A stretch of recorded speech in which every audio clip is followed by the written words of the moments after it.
వీర మహిళలకి నేను వీర మహిళని ఎందుకు మహిళా విభాగానికి పేరు పెట్టానంటే నేను ఆదిశక్తిని ఆరాధించేవాడిని. పురాణాల్లో కామ క్రోధ లోభ మద మోహ మాత్సర్యంతో తలకెక్కి పురుష దేవతల్ని కూడా ఓడించి ఇబ్బందులు పెట్టి అలాంటి దేవతలు కూడా తిరిగి శరణు వేడుకునేది ఆదిశక్తిని. ఆ ఆదిశక్తి మళ్ళీ శక్తి ఇచ్చి పురుష దేవతలకు యుద్ధం చేయమని పంపిస్తుంది. అలాంటి ఆదిశక్తి ప్రతిరూపాలైన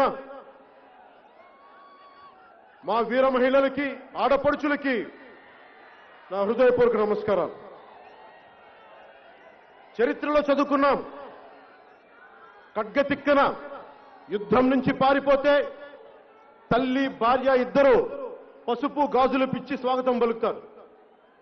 ఈ లోకంలో ఈ సమాజంలో మగవాళ్లు మగవాళ్లగా ప్రవర్తించకపోతే వీర మహిళలే గుండెల్లో శౌర్యం నింపాలి, వాళ్లే మార్పును తీసుకురావాలి. అలాంటి వీరత్వం చూపించే ఆడపడుచులకు ఆదిశక్తితో సమానం లాంటి వీర మహిళలకు నా గుండె లోతుల్లోంచి మీ కృతజ్ఞతలు తెలియజేసుకుంటున్నాను.